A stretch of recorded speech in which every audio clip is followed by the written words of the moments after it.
Ladies and gentlemen, we'll now quickly move on to the next panel discussion. This is going to be on the topic of empowering youth through innovation. I'll repeat the topic for you all once again. This is going to be about empowering youth through innovation. Like always, what I'm going to do is I'm going to be introducing our honorable moderator, and then I'll be requesting our speakers as well to join our moderator together on stage. Ladies and gentlemen, this session is going to be moderated by Ketan K Bharati, brand and marketing consultant. And he's going to be joined on stage by Vimal Sumbly, head business premium TVS Motor Company, Megha Tata, strategic advisor, independent director, Jyoti Kumar Bansal, chief brand and communications Tata Power, and Gustavo Roman, global commercial head, KidZania. Can I have our honorable moderator and our speakers on stage, please? Can I have a huge round of applause? Zor Sitali, shout out for all our speakers over here as they join us on stage. Ladies and gentlemen, fiery, interesting, power-packed panel discussion for the first one. We now move forward to the next one.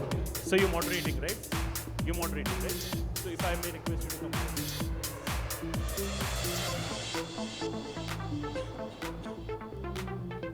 All right, so the stage is set, the panel is ready. Sir, over to you. Request all of you to keep your mobile phones in silent mode. And sir, for your reference, the timer is over there. Thank you. Thank you. Thank you so much. Good afternoon, everyone.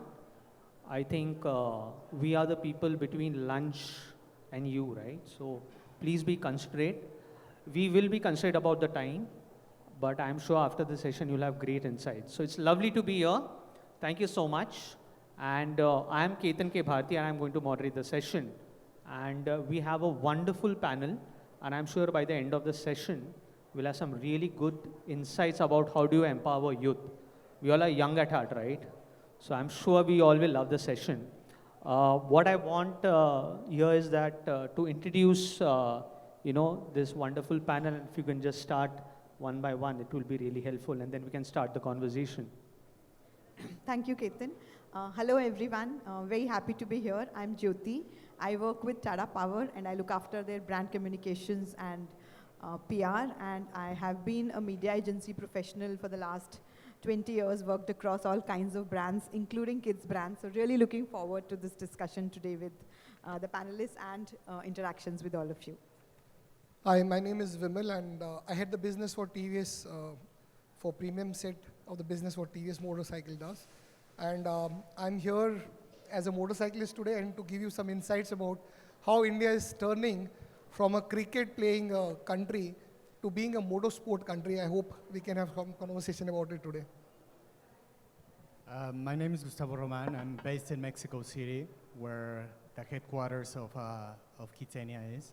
So first, I would like to say thanks, as we say in KidZania, and thank you to BWM and KidZania in India for inviting us to be able to interact with professionals from the market from India, that it's very relevant for KidZania.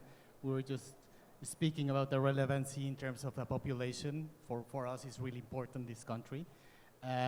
My responsibilities are basically the brand integration of all of the brands that you see in KidZania and being able to coordinate, commercially speaking, with our franchises around the world. So thank you again for the invitation, and looking forward for this discussion. Thank you. Hi everyone, my name is Megha Tata. I've been in the media industry for over 3 decades, running various organizations in the TV business, a lot of kids brands included. And after spending about 3 decades, I am currently a strategic advisor and an independent director with a few companies. And today I'm looking forward to an engaging conversation and hopefully adding value, but getting all of us to think about what future holds for this what should I say, the limited, the mind space kind of an audience we're trying to deal with. Thank you so much. So, one figure which I wanted to mention is that, India has a young population, right? And if you really know the number is, I think, close to around 500 million. That's even bigger than the size of US population. So the challenge, for brands and for us is that sort of how do you engage, educate, and empower them through content, through whatever marketing activities you do. So that is something which I wanted to sort of start with Vimal, you know. It's a really exciting category, right? And I'm sure, you know, we'll have a rapid fire question and you will sort of gratify us with super bike, right? But yeah, TVS has been, you know, largely taking forward the mantle of motorbikes, okay? I wanted to understand from you that what are the kind of engagement TVS does, you know, for a younger audiences, you know, in terms of having the brand relevant and amplify basis the product. Yep. So thank you so much for that question. I know, like at TVS Motor Company, right, we have been the flag bearer of motorsports in India. Our factory, you know, TVS company was formed in 1978. And in 1980, we made our first product, which was a 50cc moped. And in 1982, we went to the racetrack. Okay, just 4 years of our formation of TVS Motor Company. And from last 40 years, we have been democratizing racing in India. Typically, you know, the divide between lower, middle class, top class is so high. Racing was limited to rich people who could afford to get bigger bikes, go to the racetracks and ride these beautiful motorcycles. I think since 1982, we democratized racing in India to a large extent. The purpose of doing that was threefold. One is to tell world that India is very strong in engineering, performance, and building the best motorcycles in the world. And today, probably you can, if you look at the motorcycles around the world, India contributes a lot. So that was one message. The second message was that we are the largest producer of two wheels in the world, right? Number one. China is number 2, Indonesia is number 3, and Thailand is number 4. But we don't have a single guy from India on the MotoGP today, right? Such a large population, such a large build-up. So we thought we should start motorsports in a big way in India. And the third leg was about safety, right? Because a lot of accidents happen on the road where the people don't take safety measures. It's not that our roads are not safe. It's basically our riders are not safe at all. And these were the three messages through the motorsport that we are trying to build in India. And bringing the collaboration with KidZania when we met the team from KidZania was that what other place can you give an immersive experience to a kid right from the beginning where he goes back home and tells his dad, why are you going out on a bike without wearing a helmet? I went to KidZania. It was an experience center of TVS. The first thing they told me is to wear helmet. The second thing they told me is to wear a riding gear. And you are stepping out of the house without wearing a helmet. I think this was a great opportunity for us to bring safety first. And that has been really promoted well. I was very happy today. I was asking Yazdi, he told me 155,000 kids in the last 2 years. We have been able to get through immersive program within KidZania. So that's how we want to build it. Yes, so that's great. Jyoti, I wanted to come to you. You know, when you talk about Tata Power as a brand, right? You know, how do you possibly bring excitement in kids or specifically the youth about sustainability and climate change? And I'm sure Tata has been doing a lot of good things on those premises. So if you could sort of possibly throw some light on that, that would be really engaging and helpful. Yeah. So very interesting that you ask this because usually energy or power is seen as something which you don't really talk about either to children or with children or via children. But Tata Power has actually been running a program called Club Energy for the last more than 10 years, where actually we go into schools and we teach children about energy conservation, about small tips to save energy at home and make them the purveyors of the message of energy conservation, right? So we've been doing that for about 10 years and we saw some very gratifying results where they were the ones then who were telling their parents to you know, take some small steps to reduce their electricity bill. Now that is something which every parent wants to do. So we used that route. Now what we've done is we've actually evolved that whole program into a another more nuanced, more modern, more contemporary kind of format, where we are now using the narrative of how adopting solar energy is good for the environment, it is good for our planet, and like they say, we've borrowed the earth from our children, it's not really ours, and therefore using children to give that message home. So we're running a very, very large school program in the state of UP, where we go to them and we actually make them understand through gameplay, through workshops, through quizzes, and then they take that message home. And I think if I look at how today's kids are interacting with anything and everything around them, it is really very much through the lens of the screen. I mean, almost everybody is on a screen, right? And making them engage in beyond screen activities, and then bringing them back to the screen and bringing them back into a physical activity. So that loop is what is really working well for us, because that is the world that they inhabit, and we have to learn how to talk to them. For them, just telling is not enough. To them, it is immersive, it is experiential, and like we heard just now about how for motorbiking, the KidZania experience has been a very good way to take safety first. For us, doing these activities in schools has been something which is really giving us very gratifying results. Yeah. So, Jyoti, we're talking about screens, right? I mean, kids are on screens today. And that's a good segue possibly to, get Gustavo's point of view here, is that, predominantly KidZania is an offline platform, right? And I'm sure the engagements are higher when you engage from an offline perspective. Gustavo, I wanted to understand that how do you bridge this gap when the kid is spending the maximum time on screen, but yet you push him to bring to an offline experience? Because that's the biggest challenge for you as a company, right? How do you try to do that? Honestly, it's very organic, and you've all mentioned it. It's all about interaction. That's what the children want today. I mean, they are all digital natives, that's true, but their span of attention is just, as was mentioned in the panel before, probably 3 seconds, right? Even for us.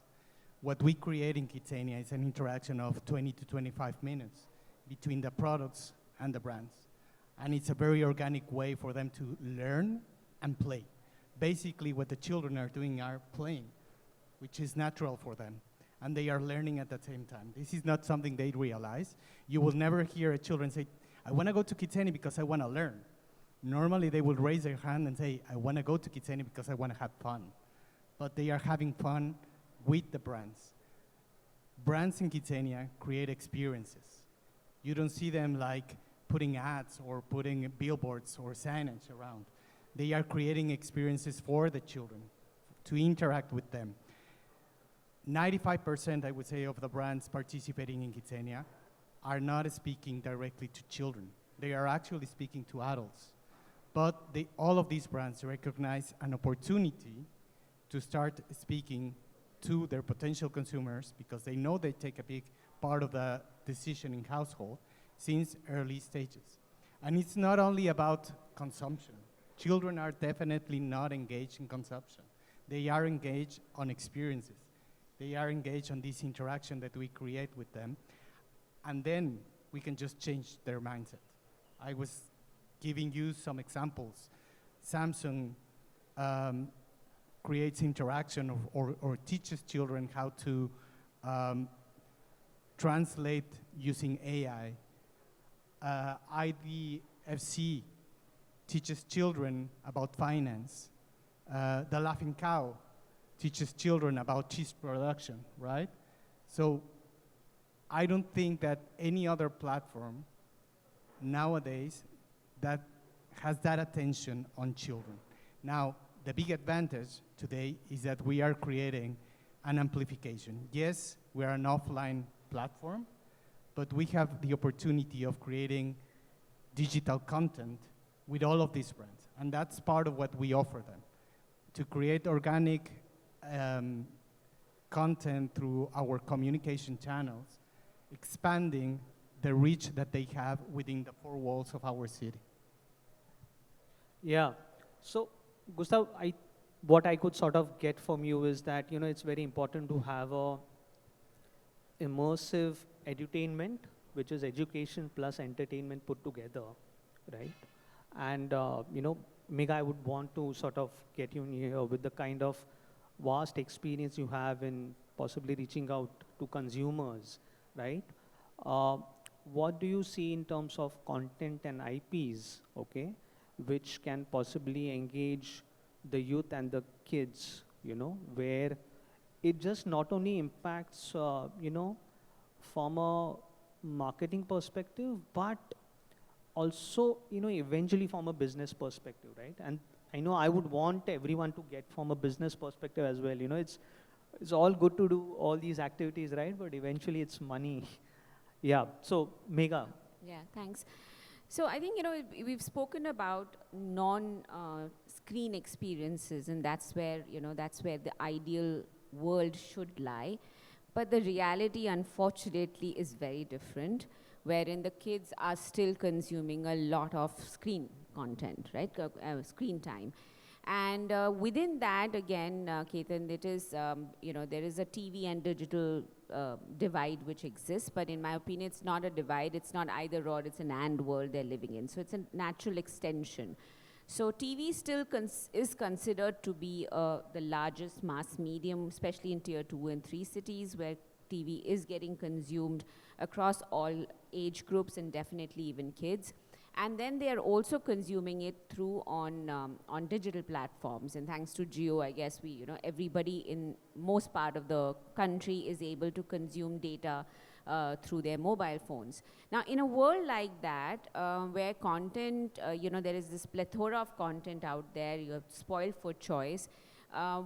What this age group, which is, as we all have accepted, is a very, they're fickle-minded. They don't have either the patience, and they're all, like we always say, the kids today know how to swipe before they know how to speak.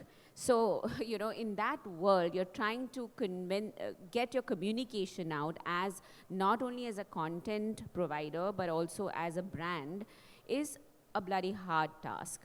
So I think in this scenario, what needs to be sort of kept in mind, that how are you connecting with the kids, right? What is that relatability you're bringing to the table? And instead of talking to them, you co-create with them.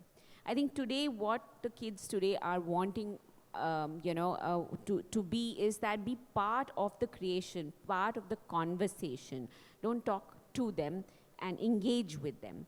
And whether it's an environment like KidZania or even on the digital platform, like in TV, there's a little engagement you can do, little interaction you can do. But what if you're communicating through TV in one way, but on the digital platform, you create an extension of engagement. So whether it is through gamification, or it is through AI or AR, like experientials, KidZania brings experiences on ground, but what if you were to extend that experiences on digital platform and make them feel that they're part of a world which they want to be?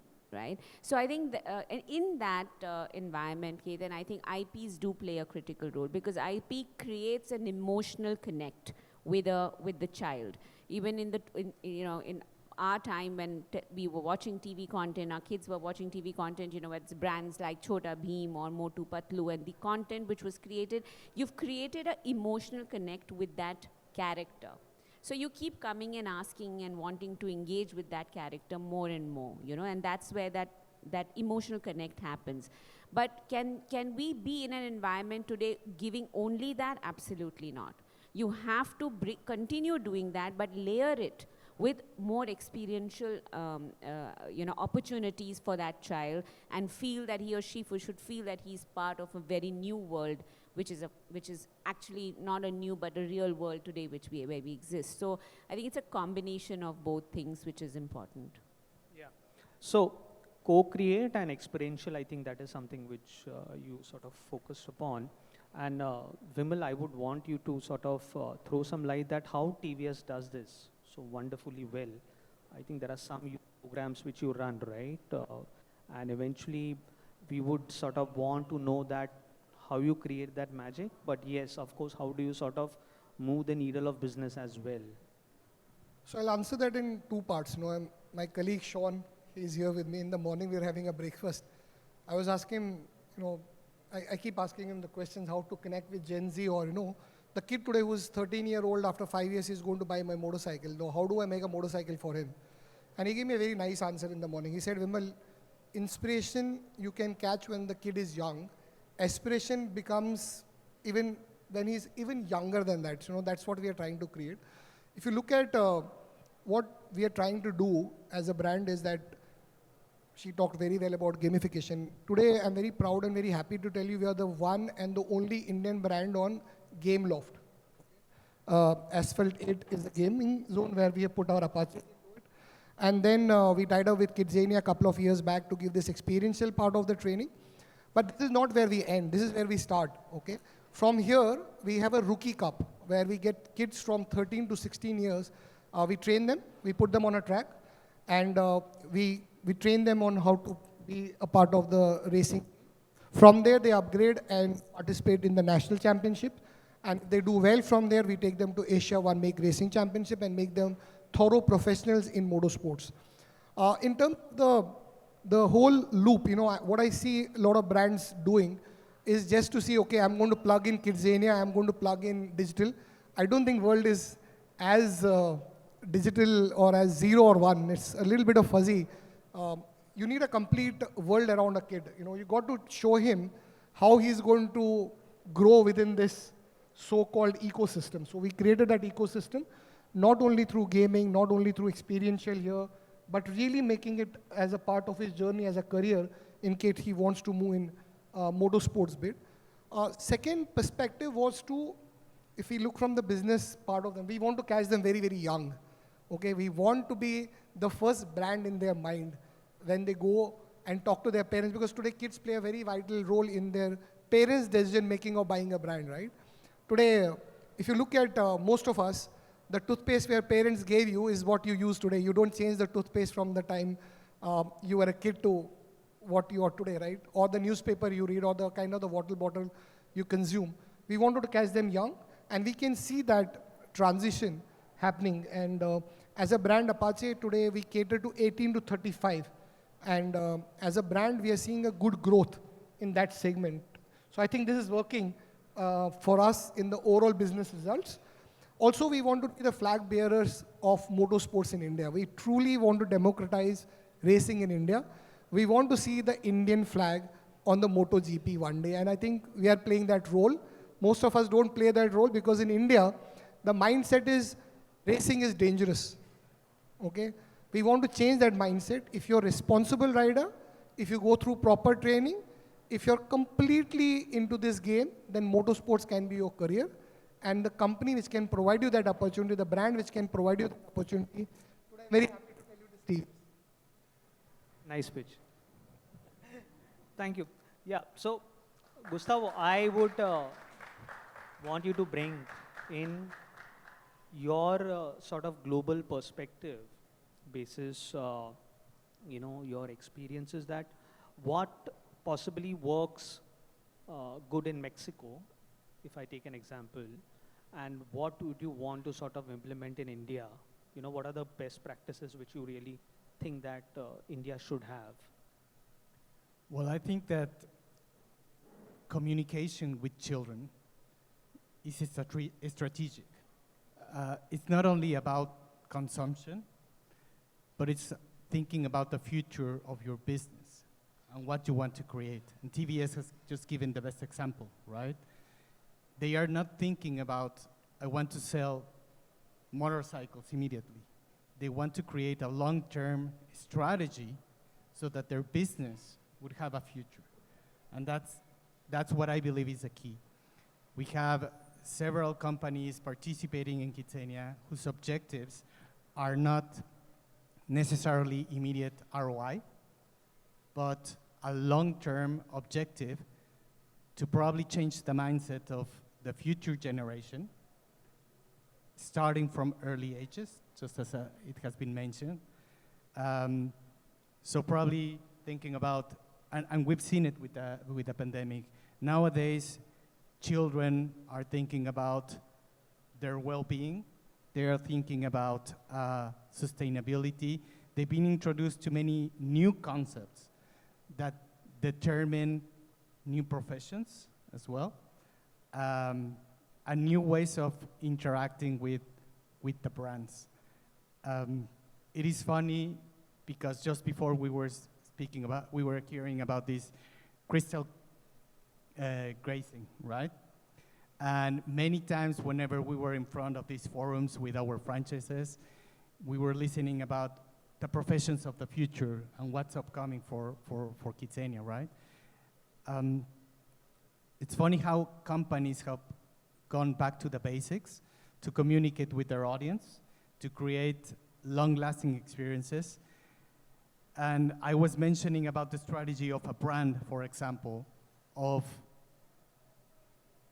promoting professions that have been forgotten, like being an electrician for the sake of their business, right? Because right now, electricity, for example, in terms of energy, is becoming more relevant, right? Or sustainable energy is becoming more relevant. Now you have to create or to spark this idea in the young generation to start to think about these new professions or old professions that are becoming more relevant nowadays for the sake of the future of certain companies' business. So that's what I believe, and that's what the way we like to engage with brands, for them to think about the participation in KidZania as a strategy for the long term and not as an immediate result. You know, we were talking about engagement, right? And this is to Jyoti and then Megha. I wanted to also understand that what role does influencer marketing plays when the audience is so young? You know, we all know that maybe a 18 to 20 or 18 to 24 may get influenced by an influencer, but when the audience is so young, which is predominantly Gen Alpha as well, how do you see influencer marketing sort of coming there and sort of making an impact on that decision? So I think the premise that younger children do not understand influencer marketing is itself incorrect. I think the Gen Alpha and the younger Gen Z are extremely savvy with understanding that influencers are trying to sell something to them. You know, so my daughter is 12, I think the right age group, and I was just chatting with her one day, and she was showing me how, see, this one is trying to sell me this, and you know, this one, see, they've stopped the reel and they've inserted a brand, and then they're coming back to the story. So, you know, they understand all of that. They know the difference. They know the difference, they understand. Does that mean they don't get impacted? No, they do get impacted also, but they are very, I think they're very savvy and very smart in terms of being able to differentiate between what is pure play, you know, entertainment content versus content which is sort of trying to plug brands to them. That said, influencers are a huge influence on them, at the risk of sounding very cliched, but they are a huge influence on them. A lot of their understanding of brands today comes not from television, like how it used to when we were younger, but from peer groups, from influencers who also are told to them about by peer groups. So it's a huge economy, and I think as marketeers, as people who are in charge of brands and who are putting these messages across to all kinds of audiences, because while we may say we are not actively putting it out to children, they are consuming the content and in huge amounts. So the whole concept of responsible marketing and what we put out and how we put it out to them is something which we all really need to think about. And I think that's where the interplay, which, you know, all the other panelists are talking about, of physical spaces and digital spaces becomes very important, because it gives them the right filters to be able to make the right choices with proper guidance. Megha, sorry, the other thing which I want you to also add is from a governance and a safety perspective, you know, because of your vast experience managing the Discovery Kids genre. If you could just sort of help me with that also as well. Sure, yeah. No, totally agree with Jyoti as well. So I think influencer marketing is a very integral part of our lives today. You know, you cannot be a marketer and not have an influencer marketing part of your promotion strategy. And I think for kids, it's even more impactful in my view. It's because kids today they believe their own age group person telling you this is a great toy to buy, or this is a great product to use, or this is why, because they trust them. So the trust factor is very, very critical. Now I'll come to the negative side of that as well, but for the moment, let's go with this aspect that the kids today want children of their own age group they can relate to telling them what to do, because that's not just about one-way communication. What is the other thing interesting to see, and that's where I, in these 30 years have seen the change of the way the advertising and the marketing communication has changed for kids marketing also across all categories, but kids specifically, because that was one category which moved out of TV first. They were the ones who left television and moved to digital. They were the first adopters. So the other thing which the kids really are enjoying today is not just one-way communication, interactive, like I said, but also things like, unboxing videos, for example. That's a huge consumption, influence in their lives today, or getting into more gamification of the product, or telling them to be part of it, or make it engaging, being part of some kind of quizzes or interactive, and getting people to get that child to be more decision making, and then he or she thinks that it's not just somebody telling me, I took this decision because I thought this is the best thing for me. That whole change of the narrative which is taking place in the communication strategy is very, very interesting, but challenging as well, because you don't know then where to draw that line. Or coming back to trust factor, and you're trusting this individual wholeheartedly. Now, who is controlling that influencer for the personality he or she is? It's a dangerous space. I mean, you don't know whether they are how good or bad they are. There's no control. Like in advertising, there is an ASCII standard, right? But what is the standard for influencer marketing? Is there any industry body controlling that? Anyone can be an influencer today by doing any damn thing. And then you're depending on that individual to tell your child to be consuming a product. You don't know this person to be trusted or not. So that's the gray area. That I don't have an answer. If anyone does, wonderful, because we need those answers. The fact is that that's one area which is a big, big red flag to me. And in fact, just want to add here that to this is getting added the whole AI avatar and AI influencer story today. And it's sometimes really scary on what is already happening in these spaces. I don't know if, I don't want to be the harbinger of, sad news, but there's been, I'm sure you must have read about this boy who actually committed suicide because the story is that he was egged on by the AI avatar of the AI is environment another that he was panel in. discussion altogether. Yeah, but I'm saying that they're becoming they are also influencers. The avatars are, in a way, influencers, right? And that's something which is becoming, like Megha said, I think it needs its own completely separate discussion. But these are spaces which are difficult, and hence, sometimes if you take a step back, it seems like physical spaces are somewhere maybe much safer. But our children are no longer playing only in these safe spaces. Yeah, but it's like I was telling Gustavo, I said you need a KidZania in every park which exists, like mini KidZanias everywhere. Get people more to come and experience. It's a chicken and egg. Like, do you want kids to go out and play in the park and spaces? Where are the spaces? So you ask, the child, you give him or her the opportunity, she will go out. But there aren't any spaces. We live in these concrete jungles. Where is the space for the kids? So now you go down to tier 2 and 3 cities. Maybe there are still opportunities, there's more space. But again, that whole age group is so influenced by the digital content consumption. So it's like you have to balance the two. But going back to your influencer marketing point, I think it's definitely there to stay.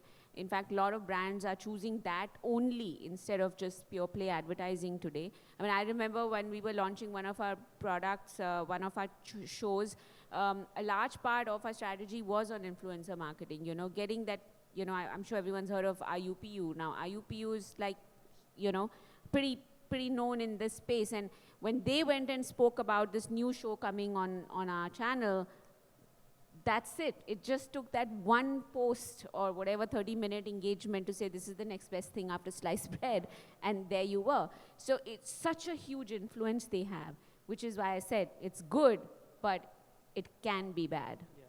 So yeah, there needs to be a governing council which can sort of monitor it. Last thing, we have only sort of less time now. Jyoti, I wanted to come back. Vimal did sort of put the emphasis on business metric, right? When you do something like that in tier 2 and tier 3 towns through Tata Power, what is the kind of business metric you sort of chase? So see, when you do anything with children, it all has to be derived metrics, right? So the base, of course, is, you know, we are going to reach out to so many cities, so many schools, so many children. Did we manage to engage them?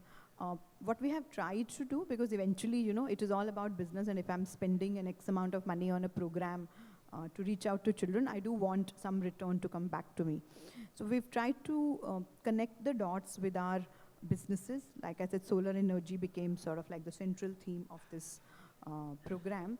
And there are two ways that we look at metrics. One is we try to keep the engagement going on a sustained basis with children, and for that we created an online platform, and we encourage children to register and come onto the platform, and then we give them sustainability related tasks and activities to do on a daily basis. So we've gamified the whole thing. Each time they do a task, they get points.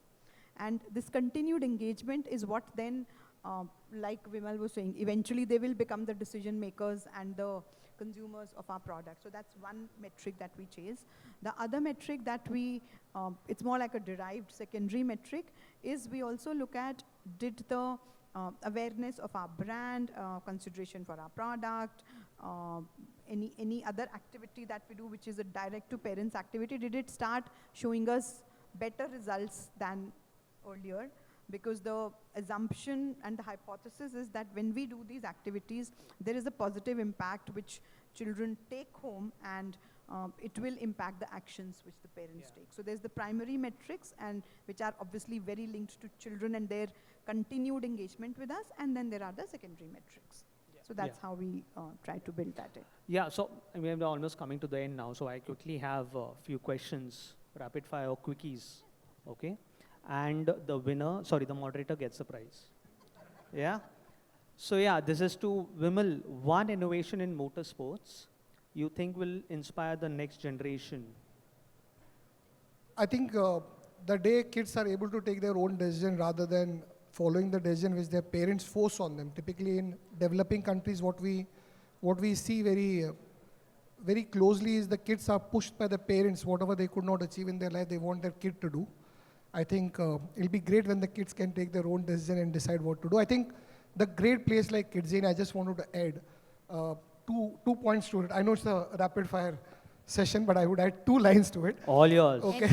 Anyway All you're not yours. getting the prize, so go for Yeah. it. No, the prize is already The there moderator because, gets one is that when you do these kind of activities with any brand on experiential, there are 2 kinds of marketing people I have seen. I've been in this industry for 25 years. One kind of marketing is, just to give an anecdote, is like you plant a tree, every day morning you take it out and see whether it is grown or not. Okay, this is one kind of marketing. Every day they'll go pluck it out. Second kind of marketing, you sow the seed. I have sown a seed of mango, it's going to be mango tree only, not a banana tree. I think that is my input to all the marketers who want to get into experiential. Don't look for quick results. You have to just stay put to it. If you have put mango seed, 101% is going to be mango fruit which is going to come out. Don't expect a banana out of it. So first.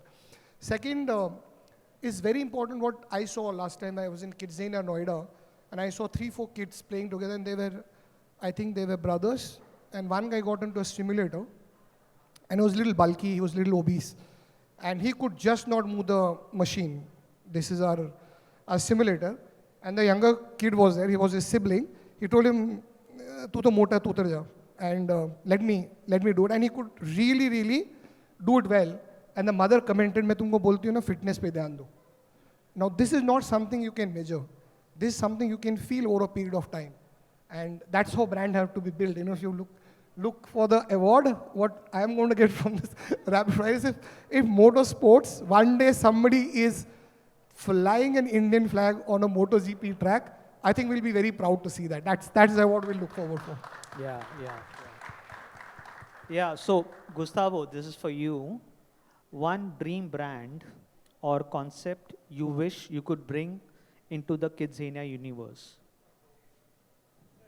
Oh, that's a difficult one. Is it? Maybe a brand concept will take some time, right? No, I mean, like we've been very lucky to make some of those, those brands coming in, but Tata brand would be an amazing one. We already have a great ambassador on Open TVS, pitch. as you have all heard. He received some Mexican pesos before this conference for the recommendation. No, but honestly, we've been very lucky. We have more than 800 brands participating around KidZania. Thinking about online, about cyberbullying, about how the digital age has changed.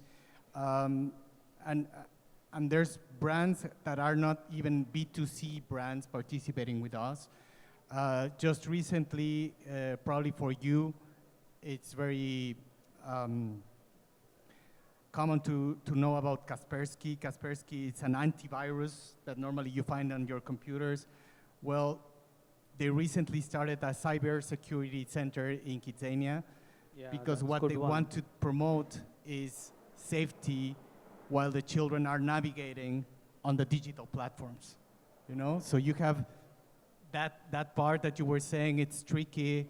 How are you going to face that? Well, there you have it. You have some brands that are interested in also keeping our children safe and partnering with KidZania on transmitting that message as well.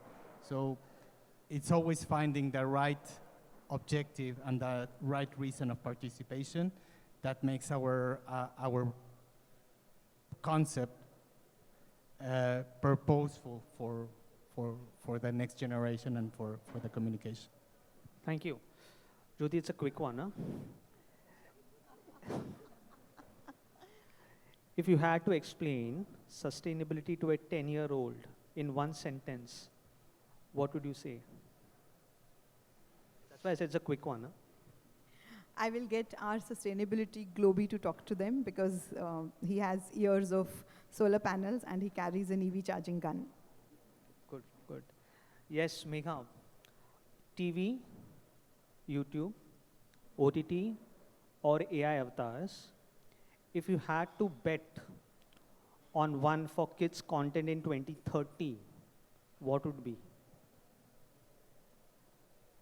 AI. Okay. Thank you. There is a screen. Time is up. Any questions specifically? Apart from what is there for lunch, starter, dinner, dessert? We have a bandwidth for one question. We can take this one for sure. Okay, I'm not the culprit, okay?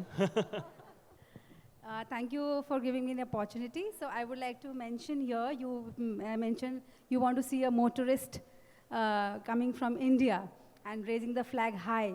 See, the parents are just concerned for their child to have a good career, good money for themselves, and a good life. So they don't see that thing right now. That is why they don't encourage the kids to do so and go for more traditional professions, like being a doctor or an engineer or maybe a financial person or an MBA or something like that. So this platform, KidZania, gives them opportunity to check out different professions, and we need to teach them that this is also scalable. You can build it up as a career so that they can go and convince their parents about it. I am being an artist, I'm a sculptor, and this is what I want to take up and tell the kids that this is also a profession. Go and convince your parents about this. And as you said, digitization, when the kids come here, you should see, for 8 hours, they don't ask for a mobile at all. Because this is the engaging activity. They will not even touch the phone for a single minute. They just want to play and enjoy each and every activity which is like laid out for them here, and take it up as a profession later. And so TVS made me nostalgic. You mentioned about TVS XL50cc. I have driven that. Yes, fantastic. Thank you. Thank you so much. It was lovely. Thank you so much for all those details. Thank you so much to all of you as well. Please give them a big round of applause. I'll request all of you to please kindly wait on stage. I'll request Mr. Franklin Toscano, co-founder and CTO, IWMBuzz Media Network, to please kindly come up on stage and give away the token of appreciation to all our wonderful panelists over here. Give it up for Mr. Franklin Toscano as well, please.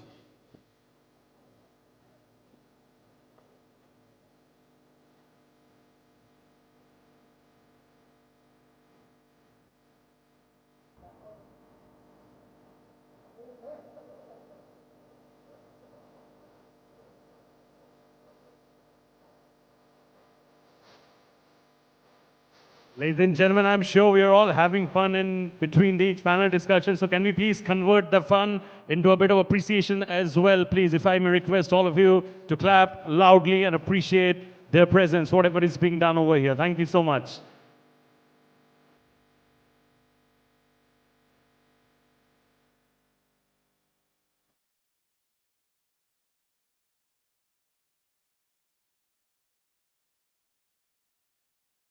All right, coming up next for all of you, some yummy donuts from Mad Over Donuts.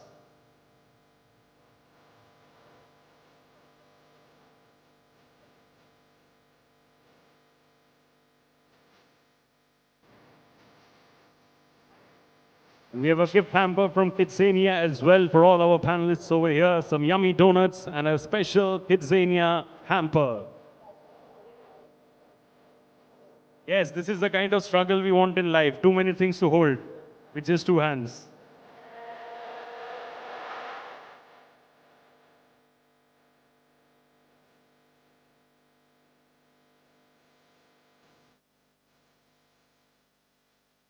Thank you so much. Many more donuts to be given. KidZania hampers as well.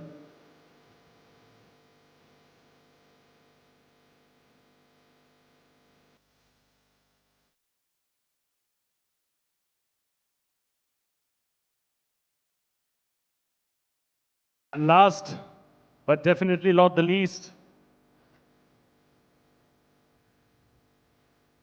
I request for a nice group photograph with all of you over here at the front, please, if I may request. Thank you. Do a nice group photograph with all of you as well. Thank you so much. I'm sure your conversation was very empowering for the youth, and it's only going to lead them towards innovation in the long run. Thank you so much, ladies and gentlemen. The wonderful audience over here, give them a big round of applause once again, please. Very, very well deserved. Thank you so much, ma'am. Thank you so much, sir. Thank you so much to all of you.